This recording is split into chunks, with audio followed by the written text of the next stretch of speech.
All right, today we're going to dive into a pretty provocative critique of the modern school system. We're going to explore the arguments from our source material, which claims the entire structure we all take for granted was actually designed for a purpose, well, a purpose that's very different from what we've been told. So the source doesn't pull any punches, does it? It kicks right off with this powerful statement. I mean, it's designed to make you stop and question a system that's a part of almost everyone's life. So what's the logic behind such a harsh comparison? Yeah, that's the big question, isn't it? And that's exactly what we're going to unpack. We'll look at the historical claims, the so-called consequences, and the whole philosophy behind this point of view. Okay, Section 1, a broken system. Let's get right into the core claim. So according to this viewpoint, the main goal of the school system isn't to spark your curiosity or make you a better learner, no. Instead, it's about installing a specific mindset, one that prepares you for compliance, for being a good employee, not for being an innovator or a leader. Section 2, a nation of workers. So, where does the source claim this blueprint even came from?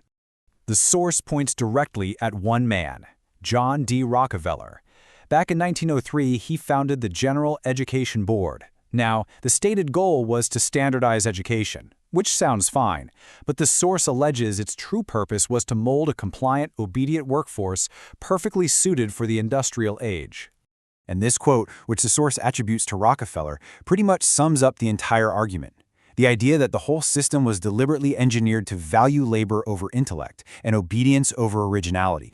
So how was this supposedly achieved? Well, the argument is that the curriculum was designed from the ground up to teach deference, strict rule following, and just memorizing facts. The source argues that little things, like having to raise your hand to go to the bathroom, aren't really about order. They're about training you to ask for permission. The goal wasn't to create entrepreneurs, but to create cogs for a giant machine. But the critique goes even deeper than that. It connects this educational model to a much, much larger and far more profitable system. The source presents what it calls a perpetual system. Here's how it's laid out. First, schools create the worker. Second, a lifetime of that kind of labor leads to stress and health problems. Third, those workers then turn to pharmaceuticals to manage those issues. And finally, the source alleges that Rockefeller, a major funder of both the education system and Big Pharma, was set up to profit from both ends of this cycle. All right, on to Section 3, an outdated factory model. The source's next point is that even if this system worked for the industrial age, it is completely and utterly obsolete today. Just take a look at the telephone.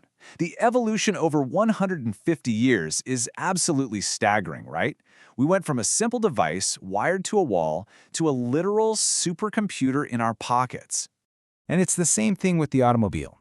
We've gone from these clunky mechanical carriages to sleek, high-tech, often electric machines. The progress is just undeniable. But now, look at the classroom.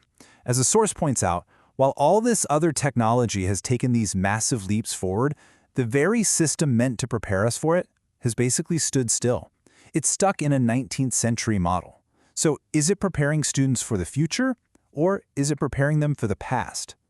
Now for Section 4. The human cost.